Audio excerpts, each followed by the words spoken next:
ഇവിടെ ഇവിടെ മുമ്പിൽ ഇവിടെ ഇപ്പോ ടെക്നോളജിയിൽ മമ്മൂക്ക ഇത്തിരി മുൻപന്തിയിലേക്കുന്ന ആളാണ്. ഇവിടെ ഇവിടെ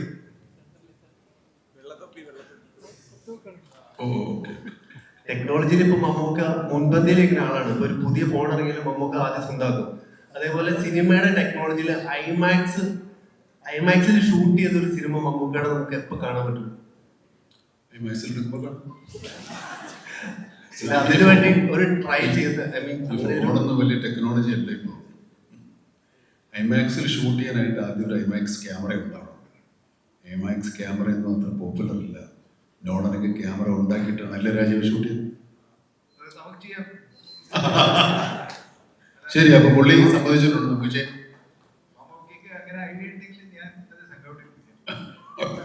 അങ്ങനെ ഒരു കഥ വന്ന് നമുക്ക് എടുക്കാം. ഇപ്പൊ മമ്മൂക്കയുടെ ഹോൾ കരിയറിൽ ഇപ്പൊ ഒരു 10,000-ന് മുകളിൽ സ്റ്റോറി കേട്ടിട്ടുണ്ടാവും.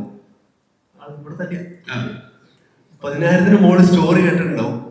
ഒരു അറൌണ്ട് 500 സിനിമ മമ്മൂക്ക ചെയ്തു.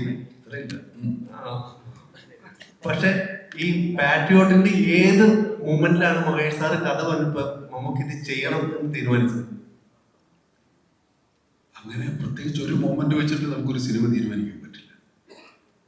ഒരു സിനിമയെ നമ്മളെ സംവിധായകൻ കഥ പറയുമ്പോൾ കഥാകൃത്ത് കഥ പറയുമ്പോഴല്ല ഞാൻ പറയും. സംവിധായകൻ കഥ പറയുമ്പോൾ നമുക്ക് സിനിമ കാണാൻ പറ്റിയെങ്കിൽ അത് നല്ല സിനിമയായിരിക്കും. അത് നമുക്ക് ചെയ്യാൻ എളുപ്പമായിരിക്കും. കാരണം സംവിധായകൻ നമ്മളെക്കാൾ മുമ്പേ ആ സിനിമ കണ്ടിരിക്കുന്നു. അതാണ് അതിൻ്റെ ഒരു മാനദണ്ഡം. ഈ സ്ക്രിപ്റ്റ് വായിച്ച് വീട്ടില് ഹോംവർക്ക് ചെയ്യുമ്പോൾ ഈ ക്യാരക്ടറിന് വേണ്ടി എന്തോരം ഹോംവർക്ക് ചെയ്യും? ഹോംവർക്ക് ചെയ്യാൻ മാത്രം നമുക്ക് പിറ്റേ ദിവസം പരീക്ഷയൊന്നുമില്ലല്ലോ. സിനിമയ്ക്ക് ഇനിയും നമ്മളത് അറിയാതെ നമ്മുടെ മനസ്സിലും നമ്മുടെ തലയിലും ബുദ്ധിയിലും ഇന്റലക്റ്റിലും ഒക്കെ ഓടുന്ന ഒരു കാര്യങ്ങൾ.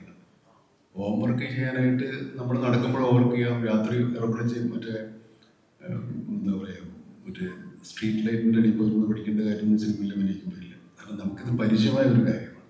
ഇതെങ്ങനെ എക്സിക്യൂട്ട് ചെയ്യണമെന്ന് മാത്രം ആലോചിച്ചാൽ മതി. ഓരോ കഥാപാത്രങ്ങളെ നിങ്ങൾ എങ്ങനെ അവതരിപ്പിക്കണമെന്ന് ആലോചിക്കാം. അതെപ്പോഴും ആലോചിച്ചുകൊണ്ടിരിക്കുകയാണ് ഇപ്പോഴും. മമ്മൂക്ക തന്നെ നേരത്തെ പറഞ്ഞു, മറ്റു ഭാഷയിലുള്ള ആളുകൾ വലിയ തുക മുടക്കി വരുന്ന സിനിമ കേരളത്തിൽ വരുമ്പോൾ സ്വീകരിക്കപ്പെടും. ഞങ്ങളൊന്നും അത് ചെയ്താൽ സ്വീകരിക്കപ്പെടാറില്ലല്ലോ.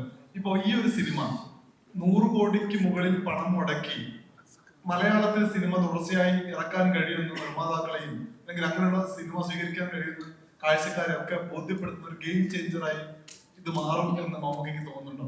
അതല്ലേ പറഞ്ഞു കഴിഞ്ഞു. 3 പ്രധാനപ്പെട്ട സ്ത്രീ കഥാപാത്രങ്ങൾ അവതരിപ്പിക്കുന്ന ആക്ടേഴ്സ് ഇവിടെയുണ്ട്. അവരോടാണ് ചോദ്യം. ഈ സിനിമയുടെ വിമൻസ് ഡേ സ്പെഷ്യലായിട്ട് പോസ്റ്റ്